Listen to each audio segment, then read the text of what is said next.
तुम इंदु से शादी करना चाहते हो ना? मैं आपसे पहले ही कह चुका हूं। लेकिन उसका बाप एक खूनी है। मैं नहीं मानता। अपने स्वार्थ के लिए मुझे बहकाने की कोशिश मत कीजिए वकील साहब। सिर्फ खूनी नहीं, तुम्हारे पिता का खूनी है। बेटा, इसमें तुम्हारा क्या दोष? ये तो हमारी करने का फल है। अगर तुम मेरी बेटी के जीवन में ना आते तो जाने उसका क्या होता। शायद इसीलिए तुमने उसकी जान बचाई कि तुम अपने प्यार का बलिदान दे सको।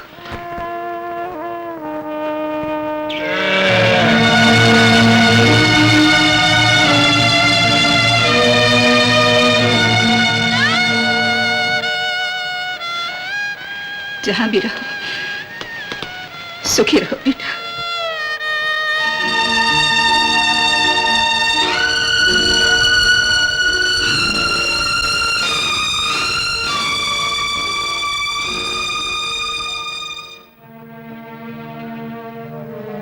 अगर ये सच्चाई है वकील साहब, तो आपने खूनी को सजा क्यों नहीं दिलवाई?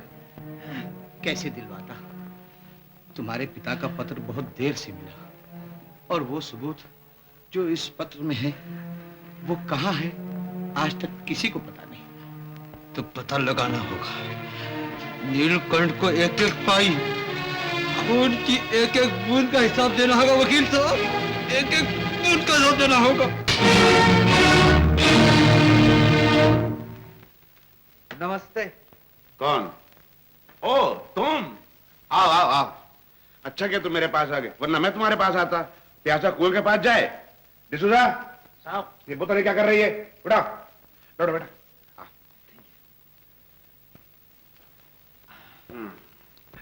बेटे आपस में कोई रंजिश नहीं होनी चाहिए। पहले तुमने हाथ उठाया, फिर हमसे गलती हो गई। खैर, लेट्स फॉरगेट इट। हैं? तुम्हारा नाम क्या है? आनंद। आनंद, बहुत अच्छा नाम है। लेकिन बोलो क्या बात है, बोलो। कुछ नहीं, मैं तो सिर्फ इतना पूछना चाहता था, अगर किसी बेटे के सर पे कोई बोझ हो और वो उसे हल्का करना चाहे, किसी का हिसाब चुका के, तो जरूर चुकाना चाहिए। कितना है? ये पूछिए क्या है? क्या है? खून। हाँ, खून। मेरे पिता का बहुत बड़ा बिजनेस था, लेकिन उनका पार्टनर एक चलता पुर्जा आदमी, खुद गर्ज, लालची और पत्थर दिल भी। उसने वो सारा बिजनेस हड़प कर लिया मेरे पिता का खून करके। वो इतना भारी जुर्म, लेकिन उसे फांसी क्यों नहीं दिलवाई गई? इसलिए कि उस वक्त कोई सबूत नहीं था। खूनी इतना चालाक है, अगर उसका बस चले तो वो भगवान को भी न छोड़े। इसीलिए तो अब तक बचा हुआ है।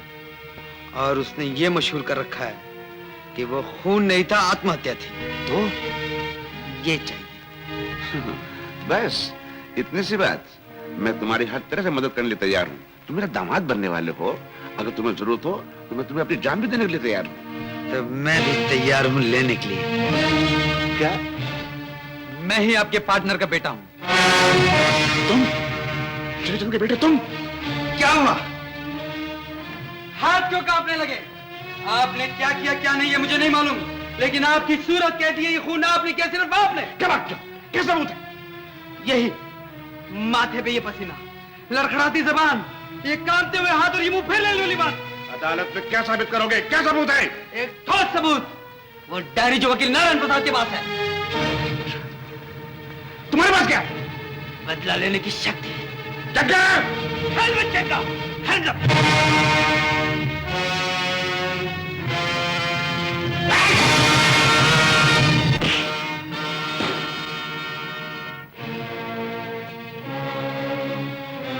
बदला लेने की शक्ति। जग्गा, इसकी शक्ति निकालो। Yes boss.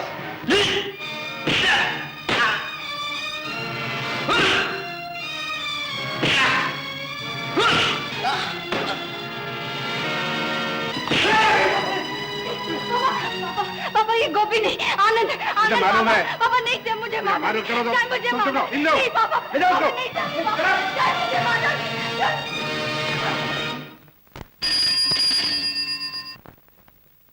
हेलो, बोलो। मैं नीलकंठ बोल रहा हूँ। तुम?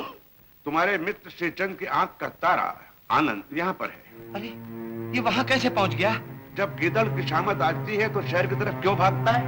नीलकंठ वो बेकसूर है, वो कुछ नहीं जानता, शायद जोश में कुछ कह दिया होगा। छोड़ दो उसे। एक शर्त पर, श्रीचंद की जो डायरी है उसे मेरे हवाले कर दो। कौन सी डायरी? मेरे पास कोई डायरी नहीं। तो उसे यहाँ आने की हिम्मत कैसे हुई? किस सहारे आया? नीलकंठ, अगर मेरे पास डायरी होती तो। जग्गा, क्या कहूँ? नीलकंठ, खबरदार जब पुलिस को खबर की, सोचने दो।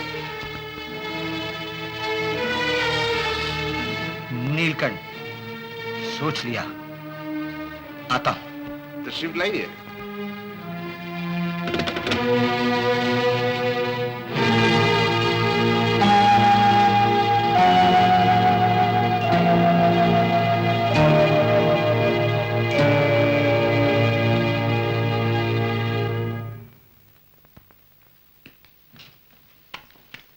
कहाँ जा रहे हो तुम?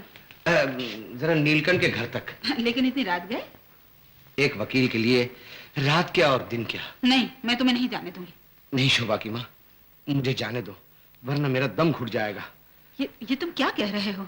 हाँ? ओह, अरे पगली, कभी तो अपनी आंखों से दूर होने दिया करो।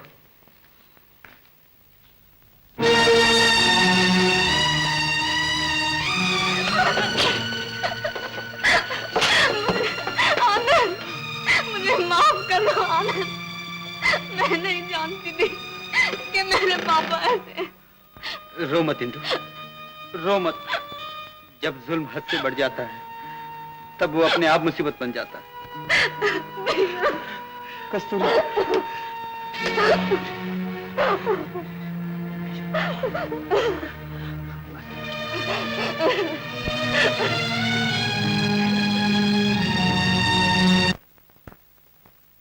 आइए नारायण प्रसाद जी, आइए। आप तो घर का रास्ता ही भूल गए। मैं नहीं भूला नीलकंठ, तुम अपने दिल से पूछो। श्रीचंद, तुम और मैं भाई भाई की तरह रहते थे, लेकिन तुमने एक भाई की जान लेकर दोस्ती के नाम पर कलंक लगा दिया। खामोश, मैंने तुम्हें यहाँ भाषण देने के लिए नहीं बुलाया। डायरी निकाला वो। डायरी? डायरी किसके पास है? मुझे आनंद ने अभी बताया कि सबूत की डायरी तुम्हारे पास है। डायरी है जरूर, लेकिन हमारे पास नहीं। नीलकंठ, जरा अकल से तो काम लो। अगर डायरी हमारे पास होती तो क्या हम इस हालत में तुम्हारे सामने होते? बस झूठ बहुत हो गया। ये झूठ नहीं, इनके पास कोई सबूत, कोई डायरी नहीं। झूठ तो मैंने बोला था आपको सच्चाई जानने के लिए। नाटक बहुत हो गया। डायरी निकालो, वरना तुम दोनों की मौत आधी टलने की। अरे नीलकंठ, भगवान से तो डरो। अरे इस पाप से कब तक बचोगे? हमेशा। और आज तुझसे शुरू होऊंगा। नहीं नहीं, ये बेकसूर है। जो कुछ किया मैंने किया। आप जो चाहे सजा मुझे दीजिए। सबर करो, वो भी होगा। पहले इससे निमट लो। नीलकंठ,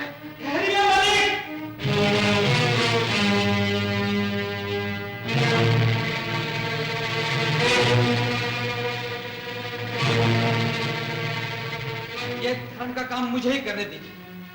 इसी दुष्ट ने मेरे जीवन में आग लगाई है। इसकी चिता मेरे ही हाथों जले तो अच्छा है। अरे ये क्या, दोनों एक जैसे? सारे फसाद की जड़ तो यही बात है मालिक, कि हम दोनों एक जैसे हैं और इसी कारण मेरे भाग फूट गए। क्या बोलूं मालिक, इसकी बेटी और मैं, हम दोनों के मन मिल गए। प्रेम का बीज पड़ा और वो फूटा, फिर वो बेल बन गई। लेकिन इसने पहले तो उस बेल को बढ़ने दिया और फिर एक ही झटके में उखाड़ के फेंक दिया। गोपी, पागल तो नहीं हो गए तुम? पागल? पागल तो बड़े लोग होते हैं बाबू साहब, आप जैसे। मुझ जैसे गरीब भला क्या पागल होंगे? अच्छा चुका है मेरे एहसान का बदला। गद्दार! अबे जा, बड़े लोग गरीब को मुफ्त में गले नहीं लगाते, अपना फायदा देख कर लगाते हैं। मालिक, मैंने इसके घर में बैल की तरह काम किया, फिर मुझे मेरी शोभा मिली, तब मैं समझा मैं भी एक इंसान हूं। लेकिन ये हत्यारा नहीं, ये हत्यारा मेरे प्यार का गला घोंट कर जिंदा नहीं रह सकता। गोपी, मैं जरूर अपने प्यार का बदला लूंगा। मालिक, आप अपने हाथ गंदे मत कीजिए इसके खून से। आप इज्जत वाले हैं और मैं एक अनाथ। मर गया तो कोई रोने वाला भी नहीं। आप हटिए मालिक, मैं इसकी जान लूंगा। कमीने, नमक हराम, मैं ये कभी नहीं सोचा था कि तू अब गोपी नहीं सोचा था, तो अब सोच। अरे अच्छी तरह सोच। गोपी,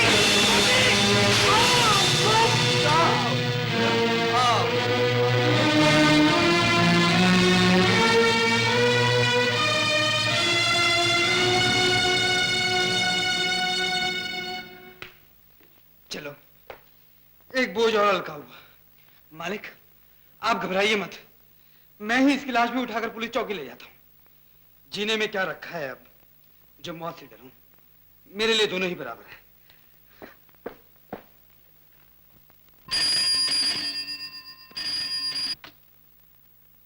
हेलो।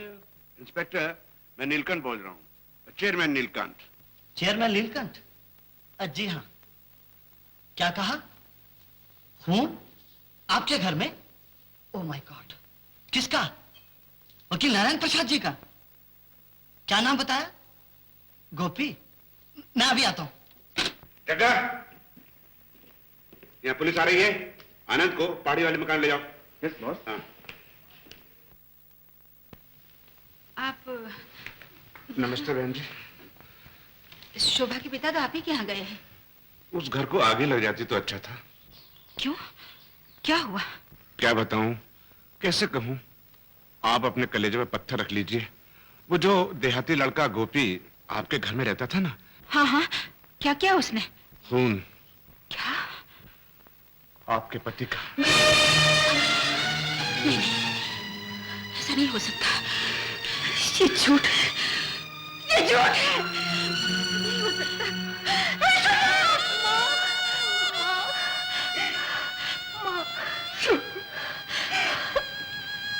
उसने ऐसा क्यों किया? क्यों किया? क्यों किया? शोभा की माँ, सब्र करो। वो बदमाश कहीं भी हो, उसे अपने जुर्म की सजा जरूर मिलेगी। मगर अब क्या फायदा? क्या फायदा? बहन जी, ये इंस्पेक्टर कुछ आपसे पूछना चाहते हैं। क्या करें, मजबूरी है, ड्यूटी। आप लोग गोपी को कब से जानते हैं? चंद दिनों से, रहता भी यही था। क्या वो और आपकी बेटी? जी। लेकिन जब वकील साहब को मालूम हुआ तो क्या उन्होंने उसे डांट के घर से निकाल दिया? जी, वैसे तो वो बहुत नरम दिल के आदमी थे। हम लोगों ने कभी भी ये नहीं सोचा था कि वो लड़का ऐसा निकलेगा। गोपी, हमने तुम्हारा क्या बिगाड़ा था? क्या बिगाड़ा था? माफ कीजिए, आपके दस्तखत। माँ,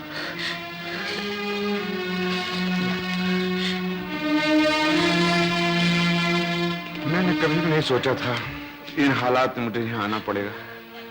बहन जी, अगर किसी चीज की जरूरत हो तो मुझे जरा कहलवा दीजिएगा। और इंस्पेक्टर। माँ, मत रो माँ, मत रो माँ। शोभा, न जाने कौन से जन्म में क्या पुण्य किए होंगे, मुझे ऐसे पति मिला। अब मैं जीकर क्या करूंगी? क्या करूंगी?